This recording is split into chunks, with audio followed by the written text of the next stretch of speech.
Sunil sir, मैं जो आपसे सवाल करूं उसके पहले बता दूं दर्शकों को, 3 उपचुनाव की घोषणा हुई, तीनों बड़ी महत्वपूर्ण सीटें। जैसे अभी बात हुई जो बिहार की जो बंकीपुर है, जो नितिन नबीन जी के इस्तीफे से रिक्त हुई है राज्यसभा जाने के तरफ। मध्य प्रदेश में दतिया है, वो दतिया, वो जो राजेंद्र भारती वाली सीट है, जो इसको लेकर हुआ था कि उनका चुनाव रद्द हुआ था, उनको अपात्र घोषित किया था। वहां नरोत्तम मिश्रा जो हराया था एक बड़े, जो मध्य प्रदेश में इतनी जबरदस्त जीत के बाद, तो वो वहां कहीं अब फिर एक बैटल होगा। और गुजरात में एक है महाराजपुर।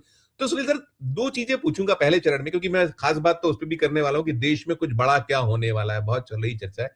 एक तो जो आप देख रहे हैं कि सारा कुछ अयोध्या में, आप तो वहीं बैठे हैं, मैं सोच रहा था ओपनिंग आपसे करूंगा, थोड़ा विलंब हुआ तो मैंने पहले सर लोग के पास चला गया।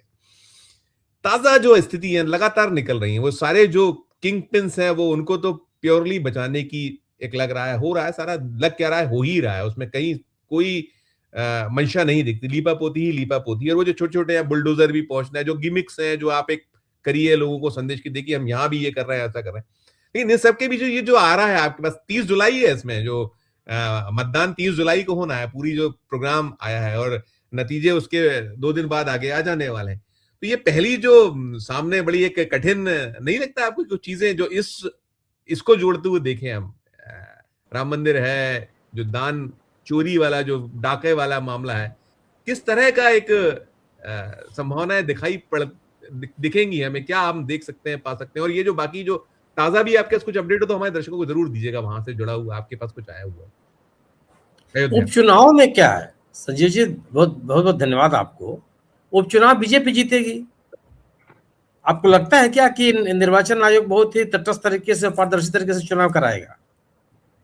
बिहार में, बंगाल में एसआईआर की जो स्थिति, जनता के लिए जो मौके होते हैं, जनता आक्रोशित तो आप वोट देने पाएंगे तब ना। उत्तर प्रदेश में जो उपचुनाव हुए थे 6-7, आपने देखा नहीं था दृश्य, क्या बने थे वहां? सवाल यह है कि मतदाता से उसकी पहचान पूछने का अधिकार किसको है? मतदान कर्मी को। पूछ रहा है पुलिस वाला, रास्ते भर उससे पूछताछ की जा रही है। उत्तर प्रदेश में 2 करोड़ लोगों का नाम मतदाता सूची से कट गया।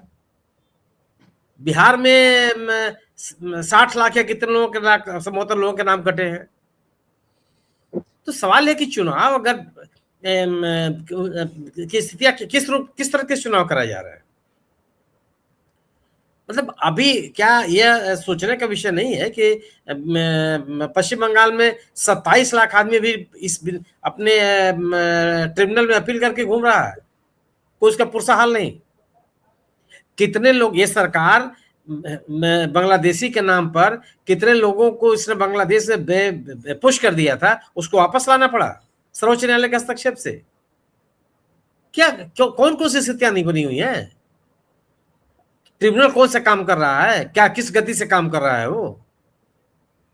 तो सवाल है कि चुनाव की जो स्थिति बन गई है, इसमें तो यह है कि जब विपक्ष बहुत ही मजबूती के साथ एक राजनीतिक वातावरण के साथ नहीं उतरेगा, तो मुझे नहीं लगता कि आप चुनाव को प्रभावित कर सकते हैं।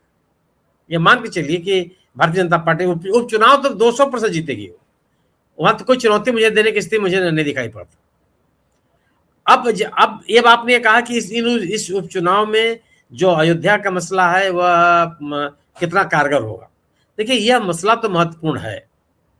इस मसले से, इस पूरे मुद्दे के साथ आम आदमी प्रभावित है, लेकिन इस मुद्दे के कारण ऐकिक नियम से भाजपा से लोग अलग हट करके और विपक्ष को वोट देने लगेंगे, ये संभव नहीं है। इस मुद्दे को लेकर के राजनीतिक कार्यक्रम विपक्ष के लोगों को आयोजित करने पड़ेंगे, लोगों के बीच में जाना पड़ेगा, बड़ी सभाएं करनी पड़ेंगी, रैलियां करनी पड़ेंगी, जुलूस निकालने पड़ेंगे।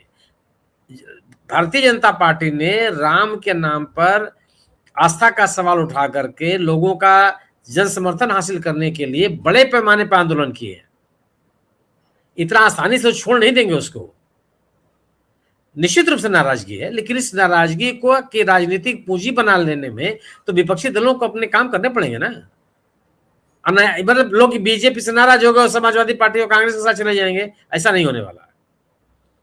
आपको इस मुद्दों को लेकर के लोगों के भी, लोग जा भी रहे हैं। अभी सुधांशु जी ने बताया कांग्रेस के लोग निकले ही, इनके सांसद गए, प्रदेश अध्यक्ष गए, कांग्रेस के लोगों ने जगह जगह सभाएं की, लेकिन यह भी पर्याप्त नहीं है। ये आवश्यक है कि बड़े नेता, आप सोचिए ना, भारतीय जनता पार्टी इतनी बड़ी पार्टी है, इतना बड़ा उसका जन समर्थन है, इसके बड़े बड़े नेता अगर कहीं जाते हैं तो जाकर के वहां सभा भी करते हैं। आप कह सकते हैं कि सरकार के लोग हैं, सरकार के भरोसे चुनाव रैलियां कर लेंगे, लेकिन ऐसा भी नहीं है कि जो क्षेत्रीय दल, छोटे समाजवादी पार्टी के लिए किसी राज्य में, उत्तर प्रदेश के किसी जिले में कोई बड़ी सभा करना कोई बहुत कठिन काम है, कर सकते हैं वो, और उसकी आवश्यकता है। इस मुद्दे पर लोगों को आंदोलित करना, उनको जोड़ना, उनको कंसोलिडेट करना, एक बड़ी राजनीतिक पूंजी तैयार करना, मुझे लगता है कि बहुत कठिन काम नहीं है। लोग इस पूरे घटनाक्रम से, इस सरकार से और भारतीय जनता पार्टी से असंतुष्ट है। यह लोगों के मन में यह है कि अयोध्या में जो कुछ भी हुआ है उसकी तफ्तीश करने में सरकार गंभीर नहीं है, लिपापोती की कोशिश की जा रही है। जिन लोगों के नाम बताए जा रहे हैं उनके खिलाफ एफआईआर तक दर्ज नहीं हो रहा है। एफआईआर दर्ज होने में आनाकानी की जा रही है, आज तक एफआईआर दर्ज नहीं हुआ। आज अयोध्या बार एसोसिएशन के लोगों ने जाकर के राम जन्मभूमि थाने में एक अपनी तहरीर दी है एफआईआर दर्ज कराने के लिए, और उनके बार एसोसिएशन की जो सेक्रेटरी साहब हैं जायसवाल, जिनका मैं वक्तव्य सुन रहा था कि उन्होंने रिसीविंग भी लिया है थाने से, लेकिन इस बिना पर कोई एफआईआर भी हो जाएगा, मुझे इसमें संदेह है। आप लड़ते रहिए, हाईकोर्ट जाइए, सुप्रीम कोर्ट जाइए, जहाँ चाहिए वहां जाइए। ये सरकार तो कहती है कि अगर आप हमसे संतुष्ट हैं तो कोर्ट चले जाइए। कोर्ट जाके मिलेगा क्या आपको? कोर्ट की स्थितियां भी है, लेकिन ठीक है, एक उम्मीद की किरण होती है, आनी चाहिए, जाइए। लेकिन क्या सरकार के स्तर पर आपको दिखाई पड़ता है कि सरकार इस पूरे प्रकरण की पारदर्शी तरीके से जांच कराने के लिए तैयार है, करा रही है, जांच की तरफ बढ़ रही है, उन लोगों की शिनाख्त कर रही है जो लोग इस पूरे के पूरे प्रकरण में शामिल हैं, जिनके नाम आ रहे हैं उनसे कोई पूछताछ की जा रही है? क्या है ये? तो यह इस मुद्दे को निश्चित रूप से, इस मुद्दे को आगे, ये भी सही है कि विपक्ष इस मुद्दे को खत्म नहीं होने देगा। भारतीय जनता पार्टी या सत्ता के लोग अगर ये समझते हैं कि इस पर लंबे समय तक चुप्पी साध करके इस प्रकरण को खत्म कर देंगे या लोगों के विमर्श से हटा देंगे, ये संभव नहीं है, क्योंकि यह उसी तरह से आस्था का सवाल है जिस तरीके से मंदिर आस्था का सवाल था। यह कोई ऐसा नहीं है ना कि केवल आपने कोई चंदा कहीं दे दिया है। यह मंदिर पर चढ़ावा है और चढ़ावे में लोगों की आस्था शामिल होती है। ये गरीब से गरीब आदमी मंदिरों में जाता है तो चढ़ावा चढ़ाता है अपनी क्षमता के अनुसार, और वह मंदिर जो चढ़ावा चढ़ाता है वह इस बात के लिए नहीं चढ़ाता कि आप उसका किसी रूप में दुरुपयोग कीजिए, कहीं भी खर्च कीजिए। वो चाहता है कि जिस मंदिर के लिए उसने दान दिया है उस मंदिर में के काम के लिए उसका उपयोग किया जाए, जो अयोध्या के मामले में होता हुआ दिखाई नहीं देता। तो एक बड़ा मुद्दा है और इस मुद्दे को बहुत आसानी से सत्तारूढ़ दल मौन रह करके खत्म कर देगा, मुझे ऐसा नहीं लगता। लेकिन यह भी है कि अगर कोई ये उम्मीद कर रहा हो कि चंपत राय के खिलाफ कोई मुकदमा दर्ज हो जाएगा, गोपाल राव वहां से हटा दिए जाएंगे, अनिल मिश्रा के खिलाफ कोई एफआईआर दर्ज हो जाएगा, ये नहीं होने वाला है। भारतीय जनता पार्टी की सरकार किसी कीमत पर संघ के किसी बड़े नेता के खिलाफ एफआईआर नहीं होने देगी और उसको अपने तरीके से वो मैनेज भी करने का प्रयास करेगी। होना होता तब तक हो जाता, ये स्थिति है। राइट जी, राइट, ये तो है। आपको अगले साल जाना है 7।